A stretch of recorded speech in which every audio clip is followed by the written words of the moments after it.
Y para profundizar respecto a este tema, lo que se ha denominado la toma de Lima, tomamos contacto a esta hora con Pedro Yaranga, él es periodista, experto en seguridad integral, investigador de la violencia subversiva en la zona denominada como el Triángulo Blanco de Sudamérica, compuesto por Colombia, Perú y Bolivia.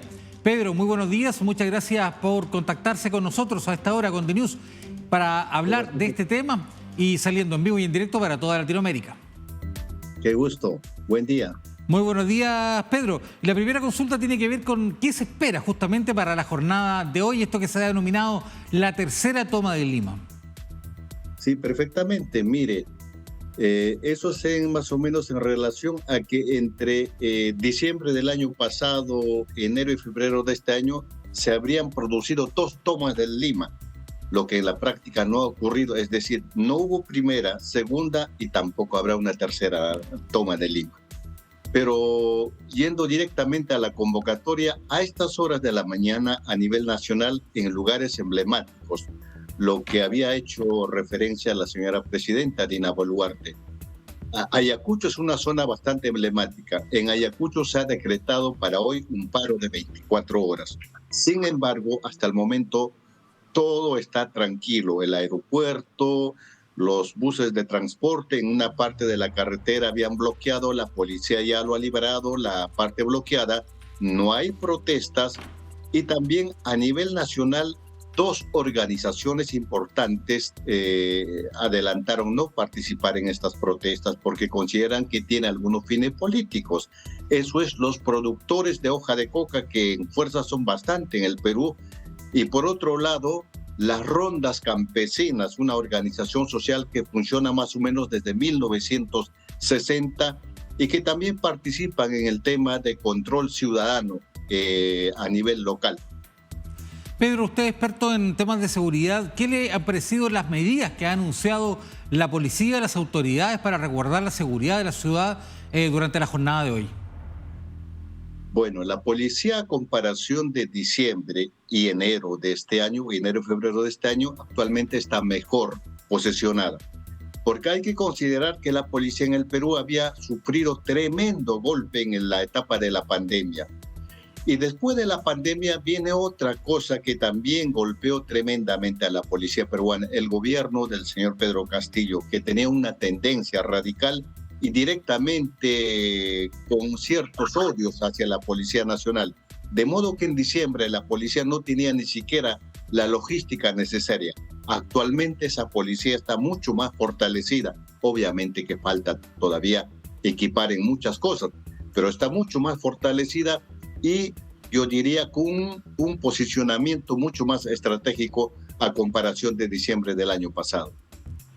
Diversos organismos de derechos humanos, Pedro, han denunciado las muertes y los excesos policiales ocurridos durante las manifestaciones que usted explicaba.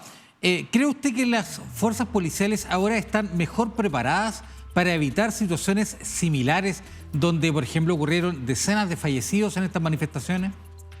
Sin duda alguna. Actualmente están mucho más preparadas.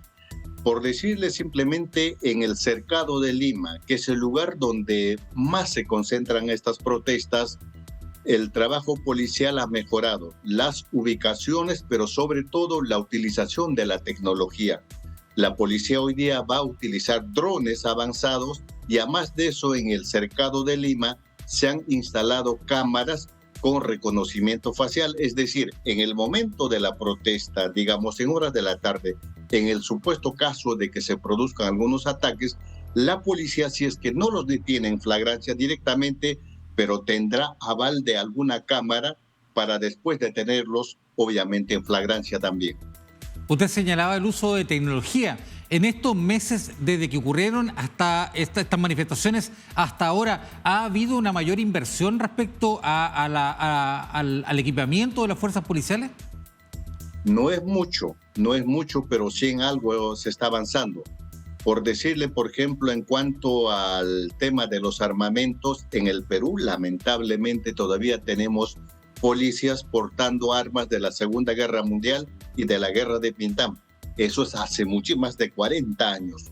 Entonces, esos son las G3 AKM que en muchos países, por ejemplo, ya no se utiliza. Lamentablemente, en el caso de Perú, la policía todavía sigue utilizando.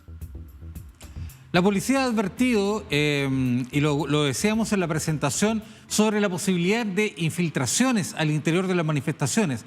Está claro que mucha gente va a manifestarse de manera pacífica y que llega hasta estos sectores justamente para expresar su descontento con todo el derecho que existe a manifestarse y a plantear una opinión. Pero también se han producido hechos de violencia y se ha hablado de sectores vinculados a Sendero Luminoso. ¿Qué piensa usted de este tema? ¿Existen estas infiltraciones? ¿Existen grupos radicales que están buscando provocar violencia y destrucción en estas manifestaciones? Sin duda alguna, en el Perú, lamentablemente, todavía existen esos grupos. Estamos más de 40 años desde que en 1980 inició esta llamada guerra de guerrillas, esta organización terrorista maoísta Sendero Luminoso. Muchos confunden, hasta los políticos peruanos en su mayoría decían que en el 2000 se había acabado todo, pero hasta ahora tenemos algunos remanentes en una zona importante que se denomina el Braem, Valle de los Ríos Apurímac en Mantaro, una zona cocalera que converge con 3 departamentos o en 3 regiones. No dominan todo, pero dominan una zona bastante considerable y que hasta ahora continúan emboscando a las Fuerzas Armadas y la Policía Nacional y en algunos casos también algunas incursiones armadas contra comunidades indefensas. De esos remanentes o la gente que quedó de Sendero Luminoso de Abimael Guzmán, obviamente están todavía en las ciudades. Pues ellos son muchos, no son muchos. Pocos pueden hacer, obviamente que sí, porque tienen mucha experiencia para manipular este tipo de manifestaciones. ¿Qué le parecieron las declaraciones de Dina Boluarte que revisábamos hace algunos instantes respecto a las advertencias sobre las amenazas al Estado de Derecho y a la democracia? ¿Usted cree que están en riesgo el Estado de Derecho y la democracia en el Perú? No, en muchos casos yo no estoy de acuerdo con lo que dice la señora Dina Boluarte, que a cada paso comete una serie de errores, ¿no? Yo creo que ella está exagerando, no es para tanto. Es decir, por ejemplo, hace algunas semanas salió un manifiesto de estos grupos, de los remanentes terroristas, leída por una tal camarada Vilma. Los medios casi ni siquiera dieron importancia. Lamentablemente, la presidenta y su premier pusieron en mesa de debate el tema del contenido de ese comunicado, cosa que no venía al caso.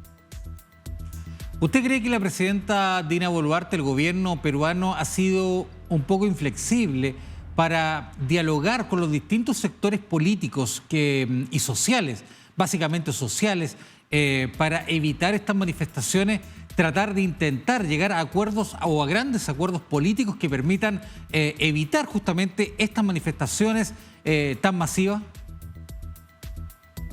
Hay muchas cosas que la señora Dina Boluarte no está haciendo todavía. No tiene una experiencia de una mandataria.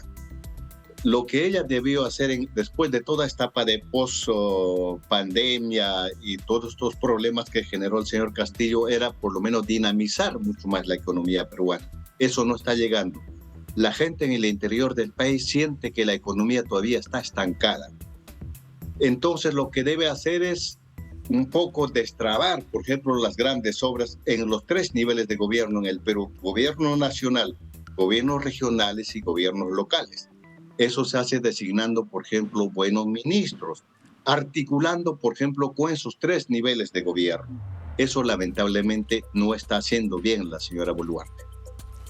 Pedro Yaranga, periodista, experto en seguridad integral, investigador de la violencia subversiva en la zona denominada como el Triángulo Blanco, Colombia, Perú y Bolivia. Le agradecemos esta conversación para aclarar varios puntos de lo que se espera justamente para la jornada de hoy, una jornada de preocupación para la sociedad peruana, para los habitantes de Lima y de otras ciudades del Perú. Así que muchas gracias por darnos su opinión sobre lo que puede ocurrir hoy y sobre las advertencias que ha tenido Dina Boluarte y las autoridades respecto a las manifestaciones. Así que muchas gracias. Buen día. Que tenga muy buen día, Pedro. Y de esta manera